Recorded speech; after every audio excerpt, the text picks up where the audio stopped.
Bismillahirrahmanirrahim. Assalamualaikum warahmatullahi wabarakatuh. Surga dan neraka merupakan perkara gaib yang hanya diketahui oleh Allah Subhanahu wa Ta'ala. Namun Allah yang Maha Pemurah dapat menghendaki hambanya yang terpilih untuk masuk surga. Bahkan seseorang yang belum pernah sholat sekalipun bisa ia kehendaki masuk surga. Inilah kisah seseorang yang belum pernah sholat sama sekali tetapi masuk surga. Sebelum lanjut videonya, tekan tombol subscribe dan loncengnya.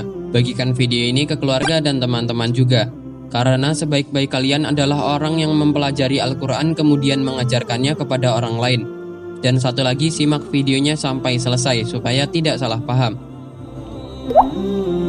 Sebagaimana diriwayatkan Abu Hurairah dalam kitab As-Sirah An-Nabawiyah, dikatakan ia enggan masuk Islam karena kaumnya. Saat Abu Hurairah berkumpul di suatu majelis, ia berkata, "Ceritakan padaku sebuah kisah tentang orang yang masuk surga, padahal belum pernah sholat sama sekali." Suasana hening sejenak, tak ada seorang pun di majelis itu yang mengetahui dan mampu menjawab pertanyaan dari Abu Hurairah. Mereka lalu mengembalikan pertanyaan itu kepada Abu Hurairah. "Siapakah ia?" tanya mereka. "Usairim bani Abdil Ashal Amr bin Thabit bin Waqshi," jawab Abu Hurairah. "Beliau adalah Amr bin Thabit bin Waqshi, dikenal dengan Usairim dari Bani Abdul Ashal. Pada suatu hari, ia mencari-cari Sa'ad bin Mu'adz dari kaumnya. Lalu disebutkan Sa'ad sedang berada di Uhud bersama Rasulullah dan seluruh pasukan Islam. Kemudian ia bertanya tentang kaumnya, dan dikatakan juga kaumnya juga ikut perang Uhud. Saat itu agama Islam mulai merasuk dalam diri Amr bin Thabit, dan saat itu juga ia menyatakan dirinya masuk Islam dan akan ikut berperang menyusul Rasulullah Shallallahu Alaihi Wasallam dan kaumnya. Ia pun mencabut pedang dan tombaknya, mengambil peralatan perangnya dan mengendarai kudanya. Kemudian dia berangkat hingga masuk di hadapan orang-orang. Ketika kaum muslimin melihatnya, mereka berkata,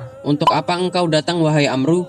Dia menjawab, "Sesungguhnya aku telah beriman." Lalu ia bertempur hingga mendapatkan luka-luka. Ketika perang usai, beberapa Bani Abdul Ashal mencari korban-korban dari kaumnya yang syahid dalam peperangan. Saat itulah beberapa dari mereka kaget karena menemukan Amr bin Thabit di antara korban yang tengah sekarat.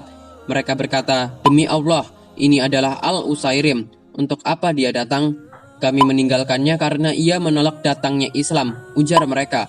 Lalu salah seorang di antara mereka bertanya kepada Amr bin Thabit, "Untuk apa engkau datang? Apa engkau ingin berperang demi kaummu atau ingin masuk Islam?"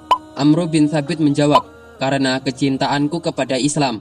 Aku telah beriman kepada Allah dan Rasul-Nya, dan aku telah masuk Islam.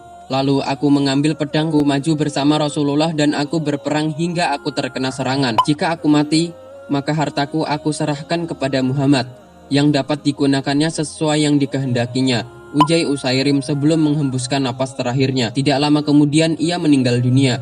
Lalu Rasulullah mendengar kisah Usairim tersebut. Rasulullah lalu beliau bersabda, "Sesungguhnya ia termasuk penghuni surga." Wallahu a'lam bishawab. Assalamualaikum warahmatullahi wabarakatuh.